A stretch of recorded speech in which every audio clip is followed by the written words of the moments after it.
Welcome to Run the Numbers. Today, I'm breaking down the numerology and astrology of all the fantasy players on the Chicago Bears. Think of numerology as an energetic blueprint. Every day has its own unique frequency, and if you're born on that day, you get certain skills and traits. Chinese astrology is a 2,000-year-old system of divination which emperors would use to determine when to strike on their enemies. I use this knowledge to analyze sports, dominate fantasy football, and now I'm here to bring you an esoteric edge over your league mates. So let's start with Caleb and break down what all the numbers mean and why I think the Chicago Bears could make it to the Super Bowl this season. So Caleb's going to have a breakout year. Yes, we know about Ben Johnson, the improvement in the offensive line, the new weapons, but this channel is not about the X's and the O's. There's a million football channels regurgitating the same yards per route run statistics. I'm here to go deep in the murky waters. And what you need to know about Caleb is that he's born 2001, year of the snake. And 2025 is a snake year. That matters because there is a pattern of players going off in their sign's year, like Tom Brady, born 1977, year of the snake. Tom became a superstar in 2001, year of the snake, when he led the Patriots to their first Super Bowl title. What about last year? Jamar Chase broke fantasy football as the wide receiver one. It also happened to be year of the dragon, and Chase was born year 2000, year of the dragon. Now, Caleb is born on the 18th, making him a partial 9 in numerology. 2025 is a universal 9 year because if you add up all the digits in 2025, you get 9. So think of it as a good year for people with 9 energy. And 9 is the number of adaptability. People with the number 9 tend to be well-rounded and balanced. Lastly, Caleb is entering his 11th personal year on his birthday on November 18th. Your personal year dictates your energy for the year. And being in an 11 personal year is like playing Mario Kart and you get that star. You're going off. And because of these alignments in his numbers, I am confident Caleb is going to be a top 5 quarterback in fantasy. He's going to be the first Bears quarterback to throw for 4,000 yards, and I think he's leading the Bears to a deep playoff run. I put my money where my mouth is, and I've hammered the 4,000-yard future, which has moved from a plus 300 to a plus 225 in the last 2 months. So Vegas knows what's up. And I didn't talk about Caleb's life path number 5 because it doesn't really provide any athletic advantage. Therefore, doesn't make my tier list. But I break down all the numbers. So 5 is the number of sexual energy. And given we live in a hypersexualized society, the number 5 can lead to real degenerate behavior. Just like Deshaun Watson, born on the 14th, 1 plus 4 equals 5, who had some alleged misconduct with quite a few masseuses. Or Justin Tucker, another 5 life path, who was just cut and suspended for alleged misconduct in some massage parlors. And outside of football, you may have heard of 1,000 Willy Lily Phillips. Well, she's born on the 23rd, and even her doppelganger, Bonnie Blue, is born on the 14th. You can't make this stuff up. Now, the running back room situation is not that great in Chicago. I'm not confident in DeAndre Swift, whose metrics and success rate, yards after contact, and explosive rate were quite frankly terrible last year. He's a 7 life path, and 7 is the number of the genius, but it also brings with it the injury-prone trait. So no surprise Swift has dealt with his fair share of injuries in his career. 7 does produce some solid players like Justin Jefferson, Steph Curry, and is ranked on my numerology draft board. But given Swift's price, currently the 5-6 turn, I would stay clear because there's much better value in that range.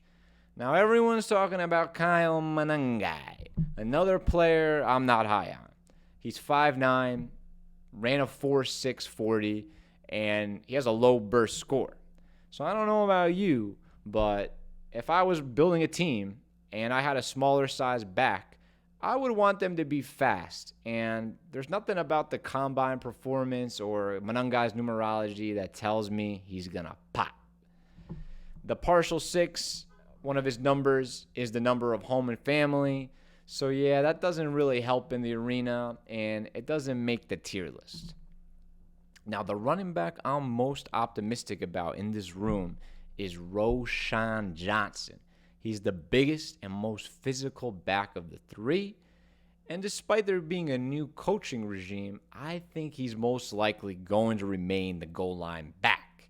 And given that I expect this Bears team to be a good offense, there's a lot of potential here if he could carve out a bigger role.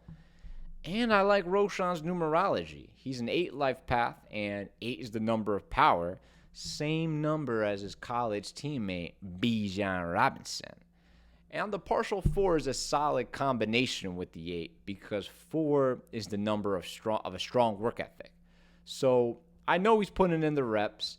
And last but not least, Roschon is born year of the snake. So he's a player I'm intrigued by and someone you can get for free in redraft. I think he's a great stash to have at the end of your bench and to see what happens. Overall, though, given the concerns in the running back room, I think this is another reason why Caleb is going to go off. He averaged 10 rushing touchdowns per year at USC, so don't be surprised if Ben Johnson has Caleb running the ball more this year, which is only going to boost his fantasy production. Now let's talk about the wide receiver room and the most disrespected wideout in football, DJ Moore. I love DJ Moore this year. He's the bona fide wide receiver 1 in this room, and I think he's going to be a top 10 wide receiver this season. There's a lot of concern about target competition, but I'm not worried whatsoever about DJ. He's going to get his. He's extremely undervalued right now given his 4-5 turn price, and I'm targeting the Caleb DJ stack in all my leagues. So DJ has that number 8 again, the number of power, and we're not going to go into that number 5 again. But what is important is the sign. DJ is born year of the ox, and the ox is friends with the snake and the rooster in Chinese astrology. And given Caleb is a snake, and it's a snake year, that stack is going to be printing money. Now, all the hot take carries out there have been predicting Rome Odunze breaking out this year, and I'm sorry to burst your bubble, but I'm out on Rome. His numerology is trash. His first year was underwhelming, averaging 8.6 fantasy points per game, and not to mention he's a bad separator. Given the target competition concerns, I would stay clear. That 4-3 numerology profile is not a combination that typically produces elite players, and given Rome was drafted as a first-round top 10 player, I think this pick is going to go down as a bust. In fact, I can see Luther Burden III overtaking Rome by the end of the season. And yes, I'm aware LB3 played majority of his time in the slot at Mizzou, but he can also play outside. The new coaching staff invested a second-round pick in Burden, so he's clearly their guy.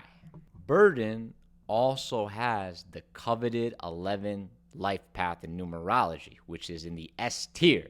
And if there's one thing to take away from this video, don't ever fade 11 life paths. They're called the master athlete for a reason.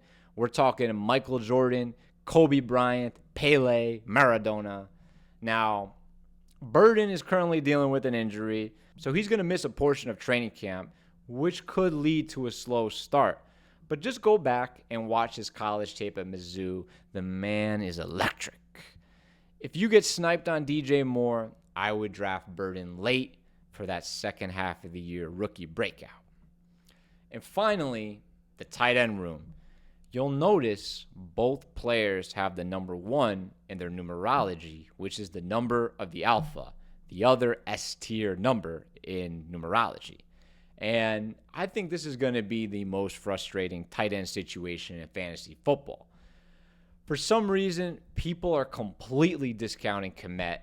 The man is on a massive contract, and I can assure you that he's going to be involved. I wouldn't be surprised if Ben Johnson plays a lot of 12 personnel. So I see Loveland and Kmet cannibalizing each other in fantasy.